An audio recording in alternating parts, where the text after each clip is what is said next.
guys? Joe Vizio here. Just come off of a little break. It was my anniversary, so me and my wife took a little trip. I had a few days off from work. And let me say, I'm not liking this going back to work thing, man. I'm not feeling this.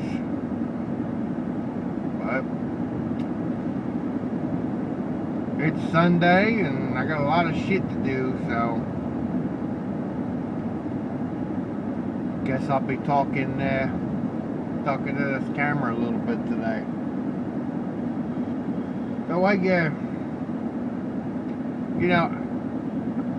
released a video talking about my mom's real mother, Anna White. Wild woman Anna White's what I called it. And I really haven't gotten too much into her. She wasn't that big of a part in my life, but yet, she was there. She just kind of blew in and out of town whenever she felt like, and there she was. And I talked a little bit about a little bar that she either owned it or she was the manager of it up in like northern Florida area. My mother and my sister spent kind of like 2 weeks in hell there. And, I guess to me, that was probably a little bit more significant than what it sounded. Because that it represents something in my life, I guess.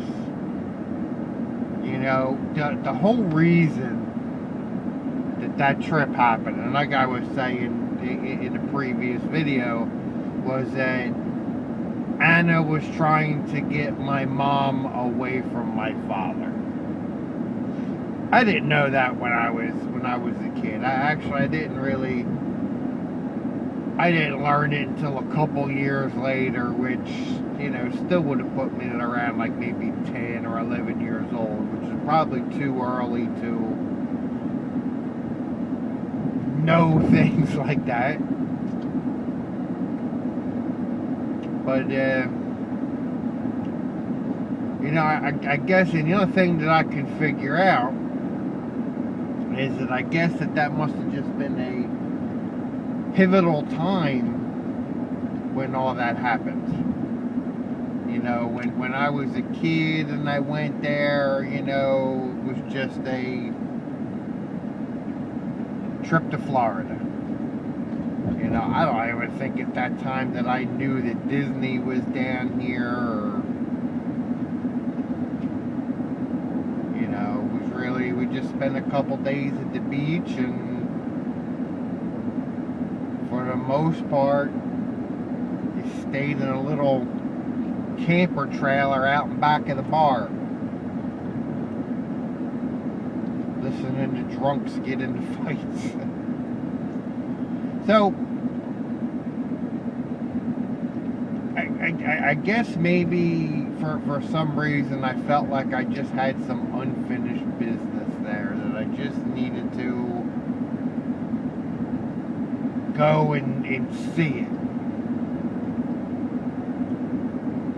I also wanted to get my friggin' boat back. That was a part in the other video about, some things that I had to leave behind, and she said that she was going to send to me, which, she didn't send it, and yeah, I guess I kind of felt ripped off. Well, I was a kid, man. That was one of my toys. That was actually kind of a heavily used toy. But so where me and my wife stayed, which is in Jacksonville, well, in St. Augustine. It's right outside of Jacksonville.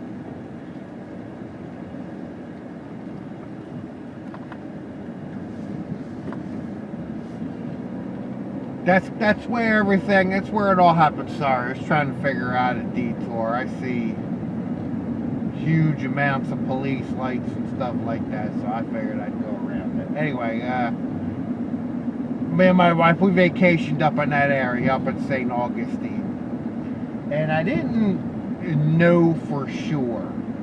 I mean, I was 7 years old. But anytime I've ever been in that St. Augustine area, and I, kinda, sorta frequented the area. I had a friend who had some family that lived in that area, so, at one point in my life, I went back and forth into that area a lot. And it was always kind of like a long-term deja vu session whenever I was there. Because it was just so familiar to me.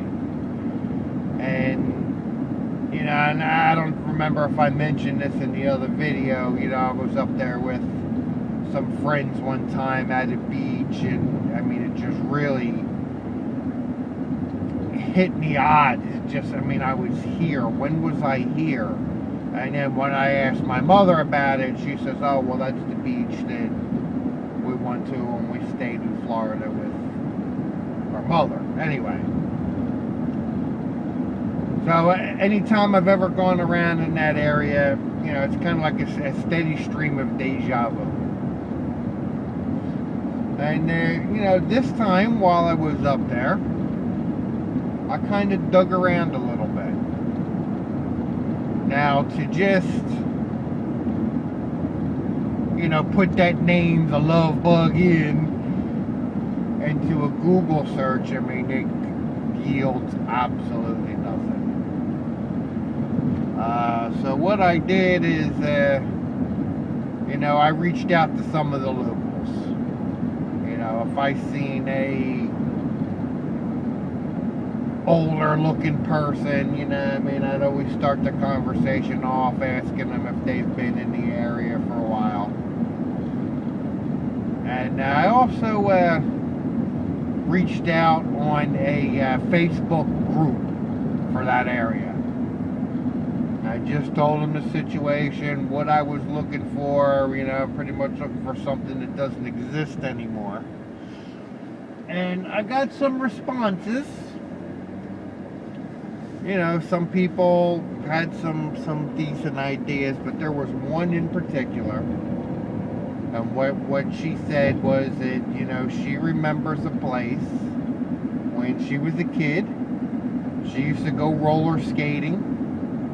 And in front of it, they had a little bar. And that she remembers years ago, they bulldozed the place. Because it was a known spot for trouble.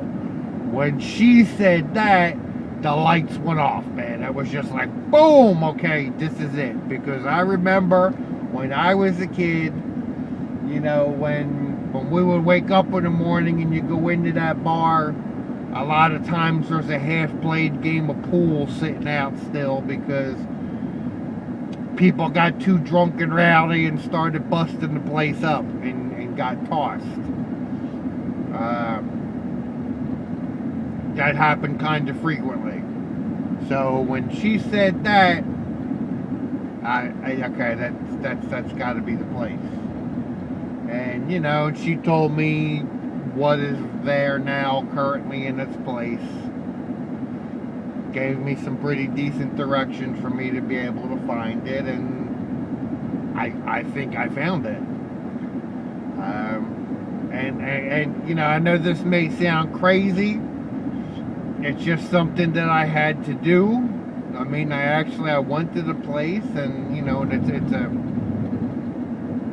build up so much compared to when I was there. And you gotta say, this was 1981 when I was there.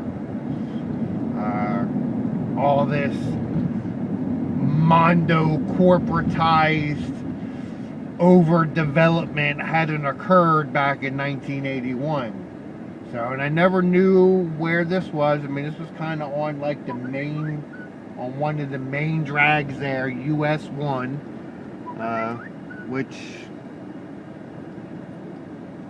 you know, was the place that's unrecognizable.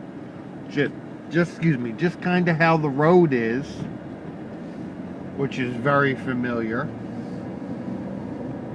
Driving through side streets and stuff like that, which are still undeveloped, are very familiar. But that whole place just kind of, you know, wasn't the same. It was a big Ace Hardware and other businesses built. I mean, it was just like the center of town now, man. You can't recognize anything. But I did get as close to the spot that I possibly could. And I got out of the car and I stood for a couple seconds, and I got back in the car and I told my wife, I said, okay, I can say that I was here. I revisited this spot. Why did I have to do that? I don't know. It just kind of seemed like something really strong in me that I just had to go back and revisit that place. Did I think that the ghost of my grandmother was going to be there? No. I just, you know, I lost a piece of myself there. I lost a piece of my youth there in that trip. And even at the time, although I didn't know it, I can put the pieces together and I know it now. So, I don't know. I just felt like I needed to revisit that site. I also got my boat back. Well, it wasn't my boat. But what I did is, you know, we just hit some of the toy stores and shops and shit right like that. And I found a little boat thing that I thought my daughter would enjoy. I mean, yeah, I probably would have loved to find a replica or something like that of the one I lost. But even at that part there, I mean, maybe it kind of isn't so much about me on that there. I just felt like I needed to get that piece back, and I needed to pass it on to my child. I had to get something back that was taken away from me, and I had to pass it on to my child. And that's exactly what I did. We went to a few stores to try and find a fucking boat. You would think that being in a coastal town like that, I mean, you wouldn't be able to open the door without getting hit in the face with a toy boat, but no, that wasn't the case, man. So, you know, I got this little toy boat and I brought it back to my daughter, and, you know, and I told her, I said, you know, my grandmother took this from me, and I got it back and I'm giving it to you. And we got in the pool and we played with it. No, I guess, you know, the moral of this is, don't be afraid to do something that you think might make you feel better. Something that you think might give you some closure on a particular subject, you know?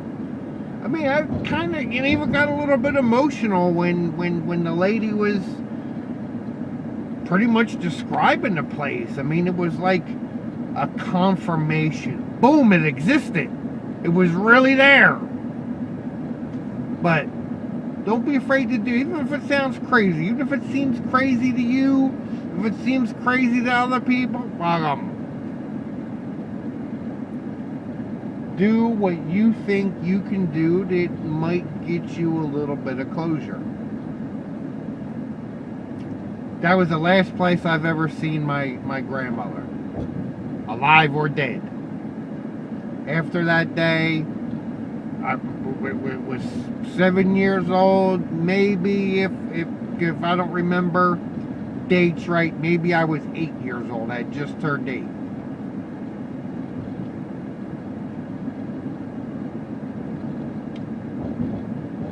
I'd say probably 1981. So yeah, maybe I was 8 years old.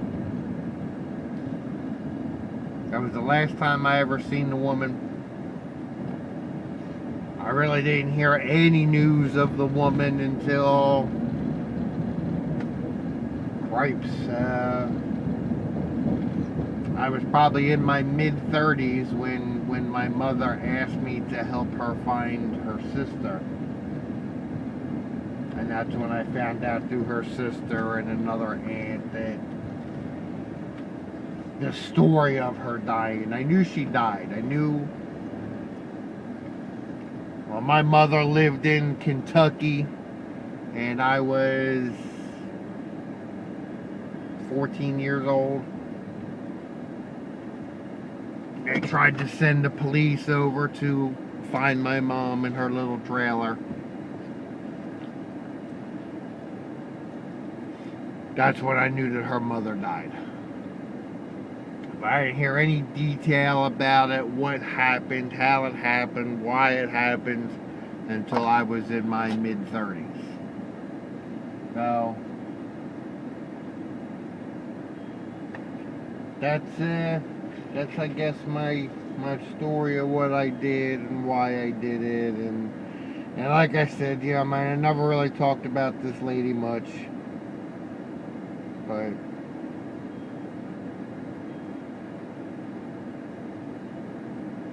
I don't know, man. So I was talking to my cousin a little bit. I'm just trying to, I guess, get a little more information out of her to kind of close the chapter off. Because, she's seen some of this too. She actually came down to Florida and lived with Anna. They were in a situation where they were kind of homeless, so they came down out of absolute necessity, and I don't know what happened, but I guess according to my cousin, things really didn't go off so well. So my cousin, she has absolutely no memory of nothing. I'm not trying to say anything bad about her, but it's a wonder she even knew that she was in Florida. And I guess some people are like that they just kind of block out those types of things, never to be reopened again, and they don't really care much about doing it. I'm trying to go through. I thanked her, and I'm just going to read this to you. I thanked her for, helping me out with as much information as she could. And, I was kind of being a little bit, I guess, sarcastic in a way, because I really didn't get much information. This was just a bevy of one-word answers and stuff like that. And, it's I guess nothing bad against my cousin. That's just kind of how she is. And I guess kind of how I'm different. If you ask me, I don't know what happened over here, I can say, oh, there was an accident. And that's it. Or I can tell you, yeah, man, this one car came over here and the other one came out here and they hit each other, and it was, I guess I'm a person that would offer a little bit more information than yes. But again, that just depends on how we are. But she had said something. She goes, I'm glad to help. I just don't remember much, of course. And I said, I'm cursed with a very vast memory. That might be my problem. I remember too much. And again, she comes up with a one-word answer: yoga. And I said, nah, I'm not interested in masking or hiding from it anymore. I'm facing the beast toe to toe. She says yoga and meditation does not mask or hide. It teaches to let go and clear your mind. Focus on the present moment. My response is to focus only on the present ignores the past that helped make you. In my opinion, the only way to accept is to understand. Even if understanding means that you understand that it's something that could not be understood. It's kind of going through research. You go and you get to the end of your trail and you still don't have any answers, but you still seek those answers. Maybe I'm wrong. So if you're listening to this, maybe you can correct me if I'm wrong. She says to focus on the present is to live richly in the present, not carrying baggage from the past, and not worrying for the future. My response: in my opinion, when people encourage us to let go of the past that has made you, is usually a way of telling you to shut up, I don't want to hear it. I guess I'm just different. I can't forgive because some book tells me to forgive or forget. I choose the path to understand the past in order to let go. So far, I have an unbelievable amount of clarity. I just have a few more doors to close. Maybe after this, meditation might be good for me. I'm too fat for yoga. That's kind of true, man. I'm a portly chap. I said, here is an example. You probably don't remember this time when we were at your house. You were probably just at the age of walking. My mother tried to smother me with a Tony the Tiger pillow. I told this story in another video, so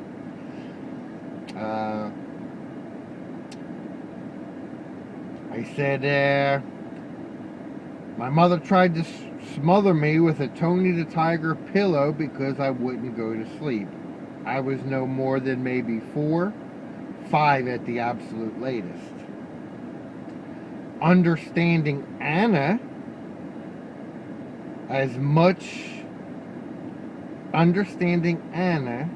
and as much of my mother's past can help me to understand what has made her who she is.